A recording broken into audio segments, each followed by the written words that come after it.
अस्सलाम वालेकुम। आजकल मेरी एक फ़ेक बहन की एक फ़ेक न्यूज़ आ रही है।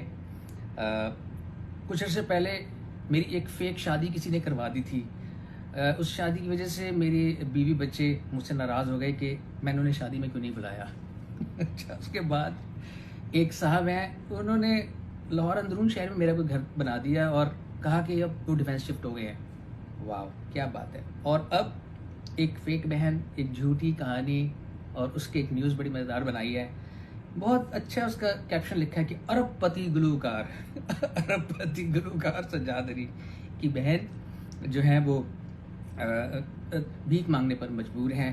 और मज़ेदार बात ये कि उसमें जो थंबनेल उन्होंने बनाई, उस थंबनेल में उन्होंने ये दिखाने के लिए कि वो मेरी बचपन से ज़ाहिर है साथ है, बहन है, तो वो तो बचपन से भी साथ होगी, तो बचपन की तस्वीर भी एक हमारी साथ लगा दिया और उसको सर्कल भी कर दिया है। वो बेवकूफ़ भूल गए, वो बचपन की तस्वीर मेरी बीवी की लगाई हुई है उन्होंने। इतनी भी उनको, वाह यार, कमाल हो गया बॉस।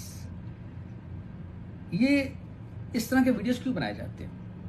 इसलिए बनाए जाते हैं कि उसके पीछे क्लिकबेट होता है, उसके पीछे पैसे चाहिए होते हैं, शोहरत चाहिए होती है, या किसी की रेपुटेशन ख़राब करनी होती है।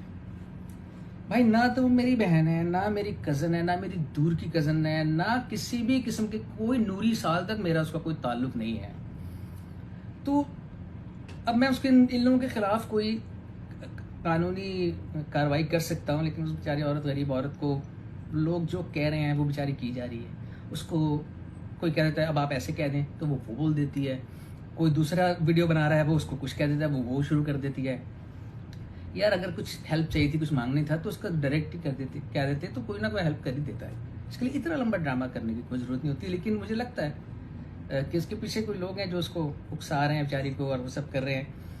और बड़े बड़े मज़ेदार कमेंट्स लोग कर रहे हैं। मुझे हैरत होती है कि बहुत थोड़ी सी तादाद से ही, लेकिन इस तरह की मज़ाक़ा खेज़ और स्टूपिड किस्म की पोस्ट पे कुछ लोग यकीन भी कर लेते हैं और कमेंट्स भी कर रहे होते हैं। मुझे हैरत होती है कि पढ़ाई लिखाई उनका कुछ बिगाड़ नहीं सकी, या शायद वो अपनी ज़िंदगियों से नाराज़, अपने एक मेंटली डिस्टर्ब लोग होते हैं जो अपनी भड़ास दूसरों पे कमेंट करके निकालना चाह रहे होते हैं। बड़े बड़े मज़ेदार कमेंट्स भी मैंने पढ़े। किसी ने लिखा हुआ है कि जी मैं रोनाल्डो की दूसरी बीवी हूँ, किसी ने लिखा मैं इलॉन मस्क का बाप हूँ, किसी ने कुछ लिखा हुआ यार कमाल। बहुत मज़ेदार कमेंट्स हैं। खैर, मैं देख रहा हूँ, तो ये जितने उल्टे सीधे कमेंट्स हैं, मुझे उनकी परवाह इसलिए नहीं होती कि मेरे जो लॉयल फैंस हैं ना, जिनके लिए मैं काम कर रहा हूँ, असल में जो शुरू से मेरे लॉयल फैंस हैं, जिनकी वजह से मैं हूँ, वो इन सब चीज़ों का टेक केयर कर लेते हैं। वो उन लोगों को जवाब भी दे देते हैं, वो क्लैरिफिकेशन कहीं देनी हो वो भी दे देते हैं, किसी को मुंह तोड़ जवाब देना हो वो भी दे देते हैं। उन्हें आता है बात करना सबसे। तो बहरहाल, मुझे हैरत और अफसोस का मकाम ये है कि लोग इस तरह की बातों को बग़ैर सोचे समझे, बग़ैर किसी तस्दीक के, किसी सनद के बगैर बड़े मज़े से शेयर कर देते हैं, क्लिक कर देते हैं, कमेंट कर देते हैं और उन लोगों का मकसद पूरा कर देते हैं जो ये चाह रहे होते हैं। तो बहरहाल मेरे भाई, मेरी रेपुटेशन, अल्हम्दुलिल्लाह, मैं पिछले 43 साल से पाकिस्तान की खिदमत कर रहा हूँ और एक 100% मेड इन पाकिस्तान आर्टिस्ट हूँ।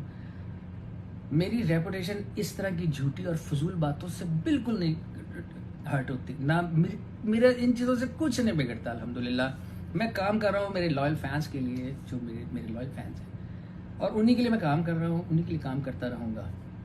मुझे इससे कोई फ़र्क नहीं पड़ता। तो खुदारा इस तरह की चीज़ों को कोशिश करें कि इस तरह की फजूल चीज़ों में आप जो मज़ा आता है, शायद चलें क्लिक कर लेते हैं, आप लोग देख लेते हैं, लेकिन कोई अच्छी चीज़ें भी फैलाएं, उन्हें भी शेयर करें, उन पर भी कमेंट करें, अच्छी चीज़ों पे भी करें, तो कोई हर्ज नहीं है। बहरहाल अब मुझे निकलना है। मेरी फैमिली मेरा इंतज़ार कर रही है और मेरे सारे घर वाले यहाँ पे आए हैं। मैं अपनी बहन के बेटे की शादी में ही आया हूँ और मुझे पता है मेरा रिकॉर्ड दोबारा से लगने वाला है, तो मुझे उसके लिए तैयार होना है।